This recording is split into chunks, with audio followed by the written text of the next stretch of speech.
Happy mid-morning! Today I wanted to discuss with you guys Usher Syndrome and my experiences with it.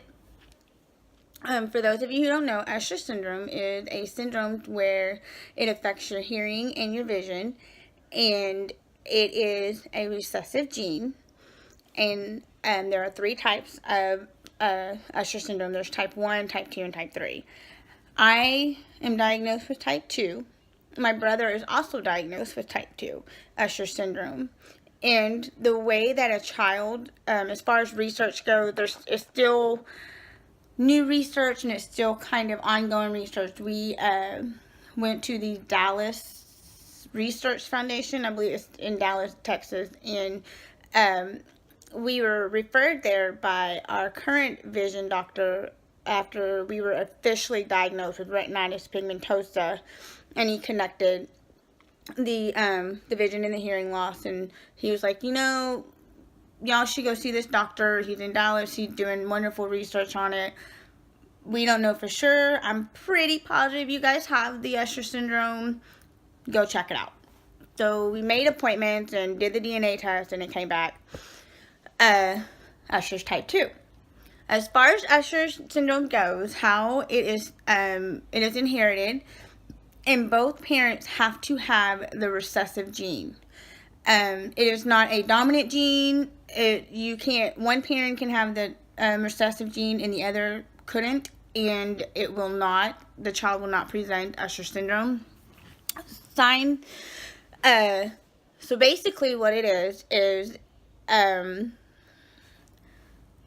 for a child to have type 2 Ushers, one parent has to have the recessive Usher type 1, and the other parent has to have the recessive type 3, and that will turn into Usher's type 2 for the child, if they do in fact present signs of it.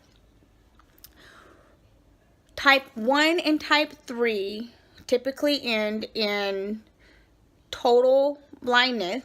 Type 2 is basically tunnel vision, and it is almost always associated with retinitis pigmentosa.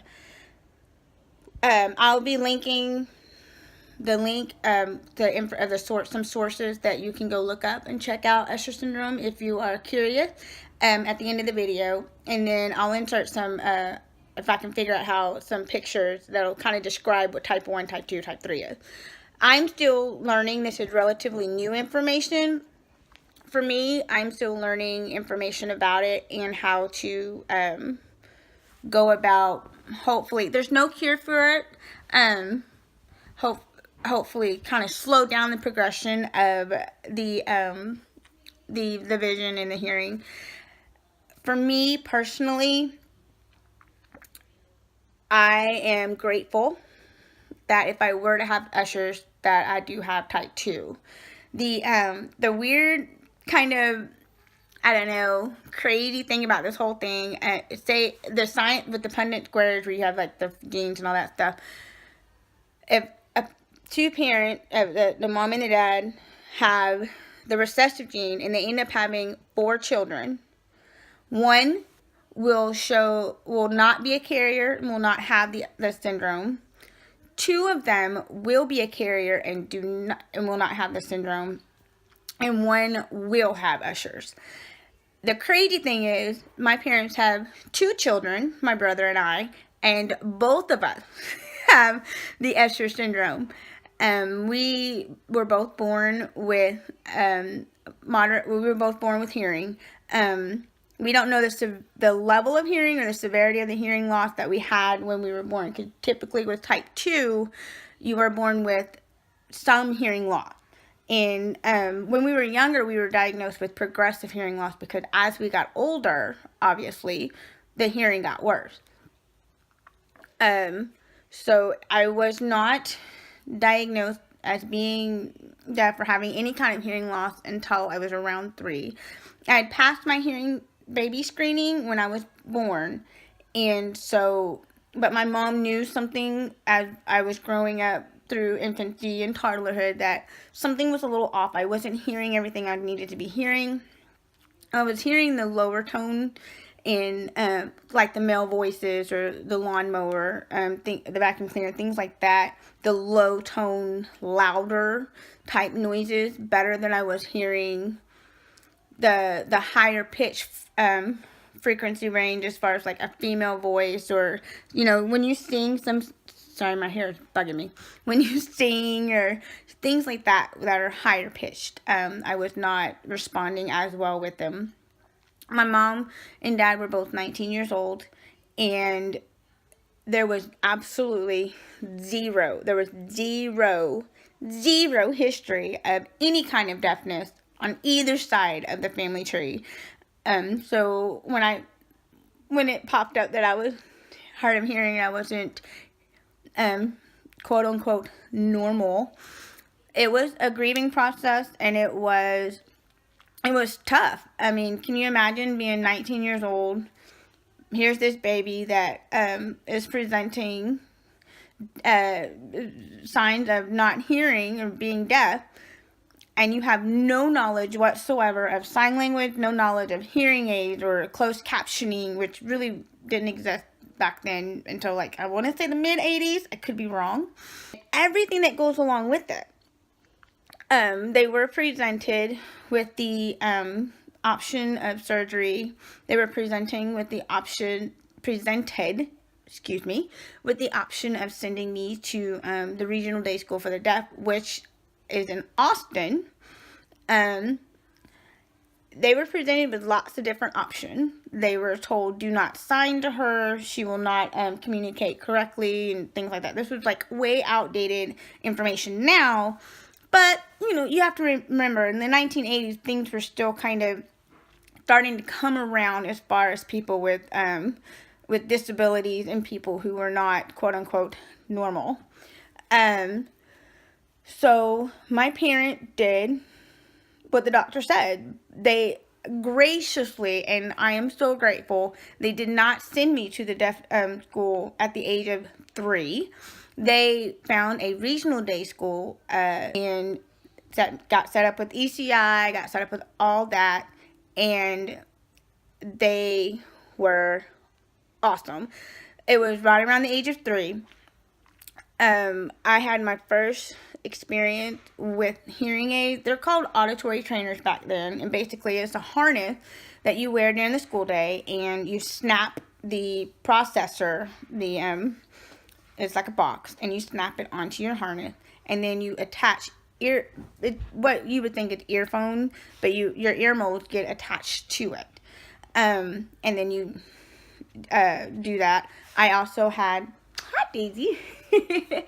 I also had some intensive speech therapy from the time I was 3 until the time I was 18. And they figured since we weren't sure exactly how severe the hearing loss was, we didn't know that if I was going to progress in the hearing loss or if I was going to continue at the level that I was at. So they were very, very adamant that I learned how to speak, because all the members of my family spoke.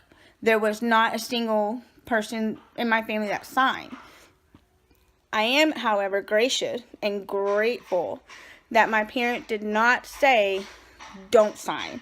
They allowed the regional day school, when they put me in the deaf ed program, they allowed the regional day school to teach me how to sign, to teach me another way of communication so that I could be more successful as a student and in my communication journey. My speech therapist did not sign because she wanted me to focus on the lip reading and the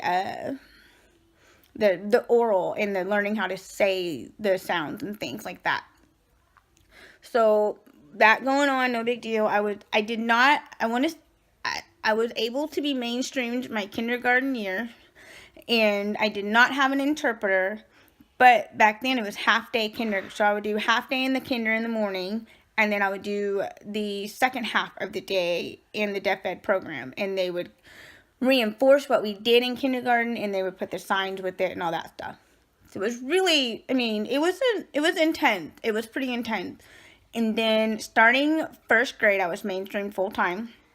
I started off with an interpreter in the classroom, and I want to say until my 4th or 5th grade year, I was pretty arrogant and decided I didn't really need the interpreter.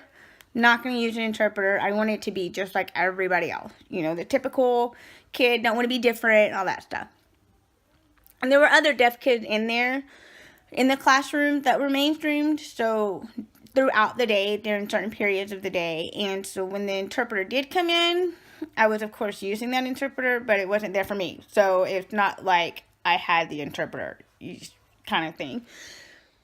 Starting my 6th grade year, my grandmother and I were doing a bluebonnet project.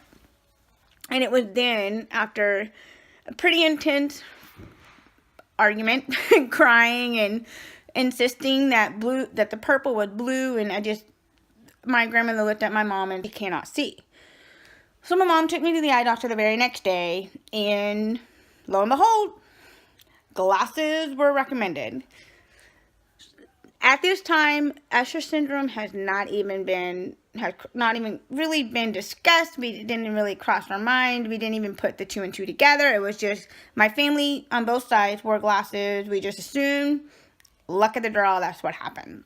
Brother was kind of basically followed the same path I had, but because I was the guinea pig, they got him started a little bit sooner and outfitted with hearing aids that you could wear at home sooner than I was able to, just because they didn't know with me.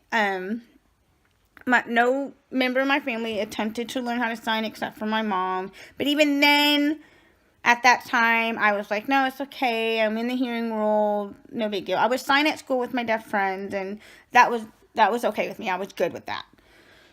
We were never, ever, ever allowed to use our deafness as an excuse for anything. We were still expected to make good grades. We were expected to be respectful, to be responsible, to have chores, we were expected to be kids, of course, but we were not, we couldn't say, oh, because I'm deaf, I can't do this. Like, we were not allowed to be limited, or to use that to limit us as students, as children. We played all the sports. I was not very good at it. My brother is an amazing sports. Like, he played basketball for high school, and he is amazing at sports.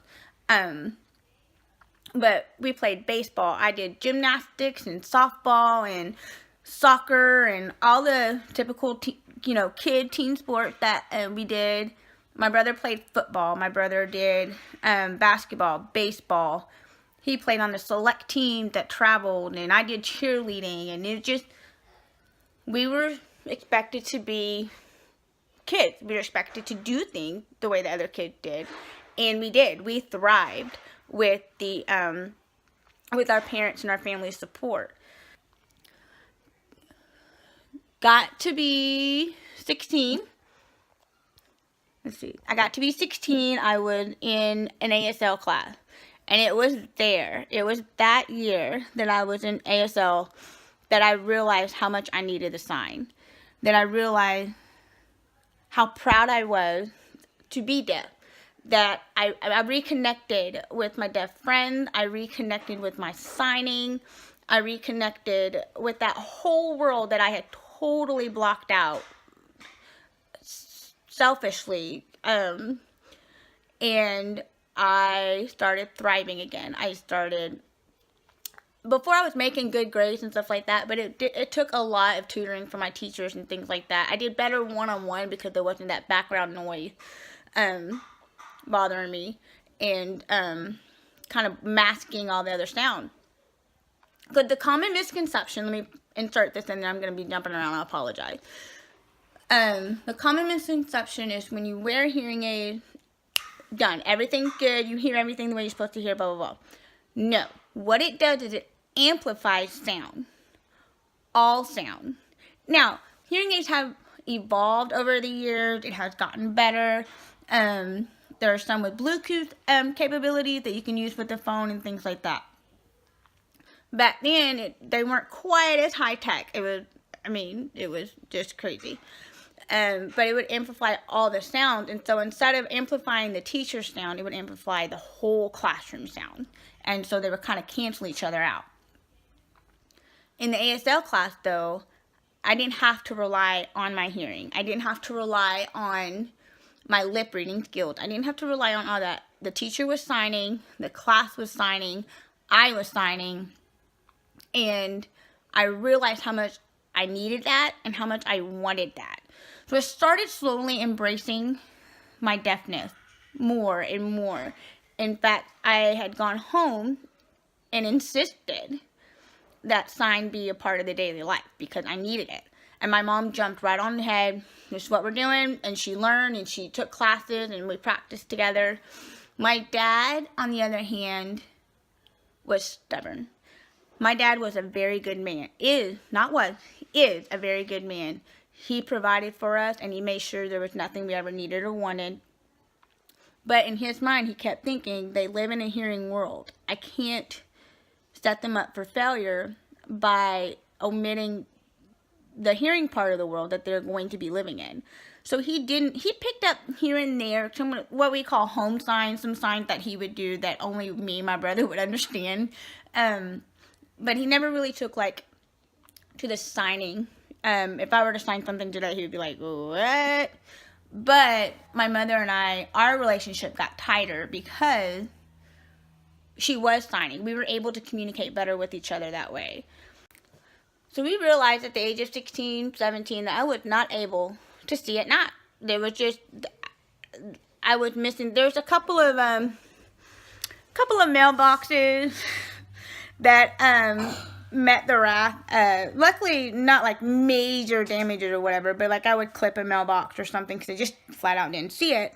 And what really clinched it was, I want to say I was right around 17. I was driving home on a dark country road, and I was coming up on a curb, and I didn't see the curb.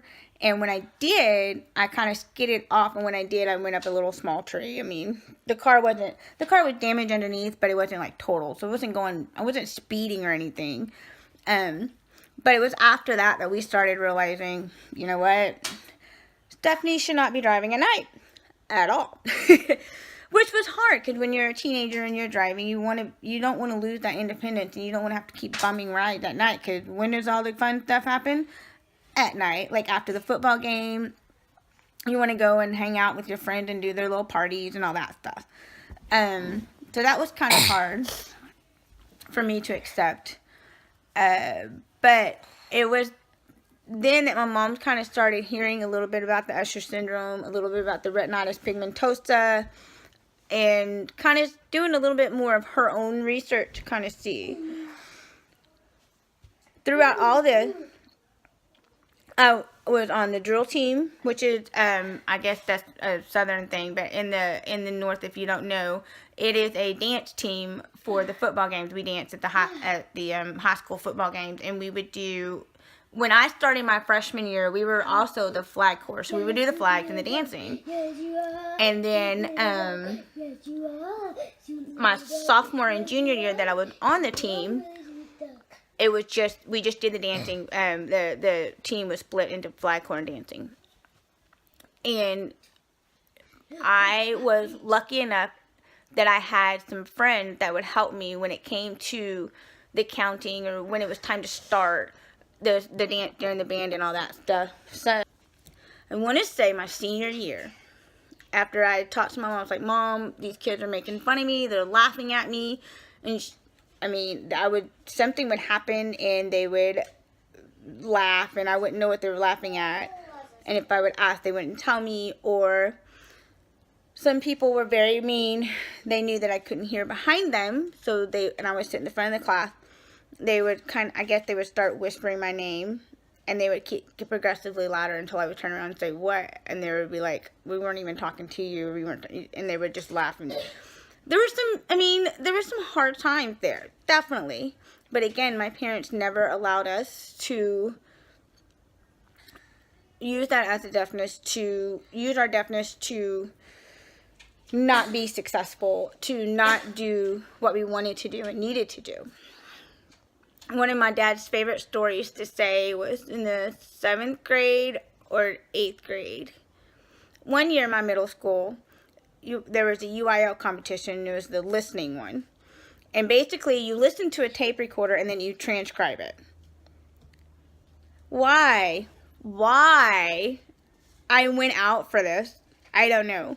But my dad, bless his heart, he drove me to the competition and drove me home. And he asked me, he was like, all right, babe, how'd it go? I was like, Daddy, I bombed. I totally 100% bombed. Like, there was absolutely nothing on that paper. It was just gibberish. I had no idea.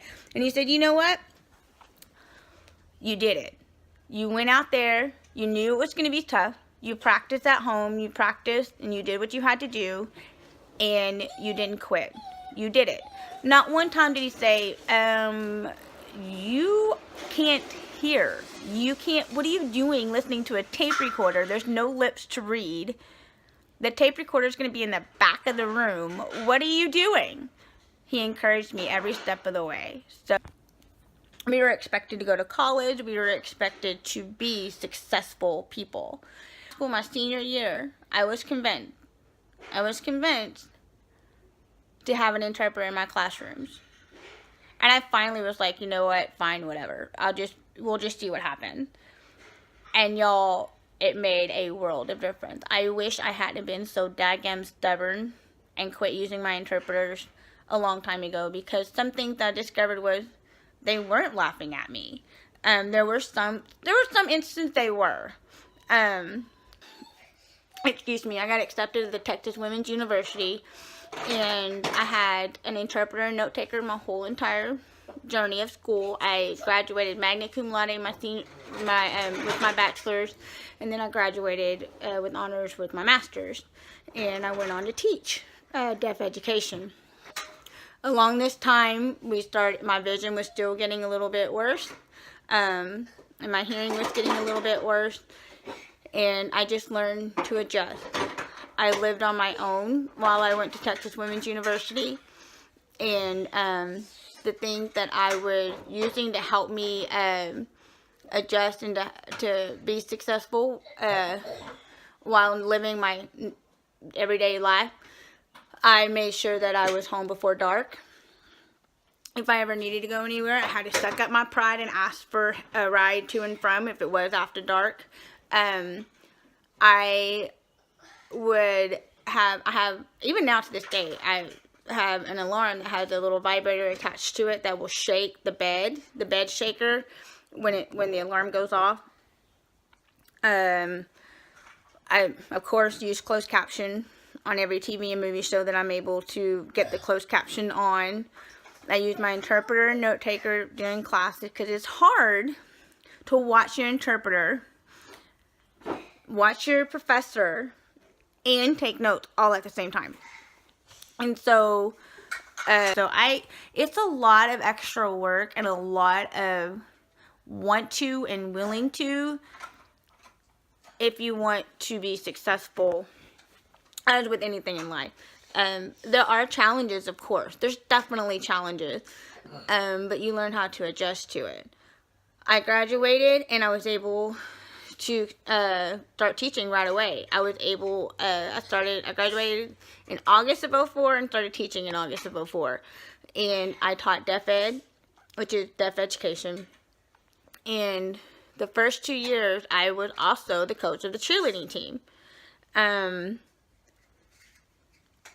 I taught and did cheerleading, and then the third year, I moved back home and started teaching in my hometown. Taught there for a year. The reason why it was only a year was because during the last 2 years, I had met my now husband, and he's in the Army, and he was being stationed at Fort. It was in Savannah, Georgia, Hunter Army Airfield. And so after my first year of teaching, my third year of teaching, we were moving to Savannah, Georgia. That was a scary time for me. It was an exciting and scary time for me because I had lived in my hometown for so long. I had my support system with my family. I knew who I could trust, who I couldn't trust. Moved to Georgia, it was very, very difficult the first 6, 7, 8 months that I lived there because I was so homesick. I was adjusting to being a newlywed. I was adjusting to a very not good situation at the school that I was working at. My saving grace were the amazing friends that I made while I was teaching there. I made 2 very good, they were the fellow deaf ed teachers, amazing ladies. They are awesome. They helped me out through a lot of it. And then, of course, some of the very good friends that we still keep in touch with 10 years later. It's an adjustment for people around you. But if you don't make it a big deal, then other people usually won't make it a big deal. And if you have a sense of humor, you can't get offended every time someone makes a deaf joke or, oh my gosh, what are you, blind? I mean, you can't, because if you thought, you're going to be miserable. And that was something else my family are very good at. We poke fun at my brother and my brother and I poke fun at each other all the time. Like, you have to have a sense of humor. If you don't, you can either laugh or cry about it. And so we'd much rather laugh about it. We'd much rather be like, yep, I walked into that pole, didn't see it. Oh my gosh, where did it come from? Having children is another adjustment that I had to make. Am I going to be able to be the best mother that I could possibly be for them with my limitations? Because there are limitations. So far, with all 3 of the kids, none of them have shown any issues as far as hearing or any issues as far as being seen. So my husband and I, we know that I'm a carrier. So we're pretty convinced that my husband is not a carrier. Now, this does not mean that my children are not carriers. 2 of them, if we go by the square, 2 of them are possibly carriers. Or 2 of them are possibly not. But we know at least 1 is a carrier. We just don't know which one. And that's okay. But we do know, because we're not having 4, we do know that at least 1 of them is a carrier. But none of them actually have the Usher Syndrome, which is a blessing in itself. I say all of that to say it's okay. Usher Syndrome and any other kind of, like the deafness, it's okay. There are ways to be successful, and there are ways to work within the limitations that you do have and accept it and embrace it and have a happy and healthy life.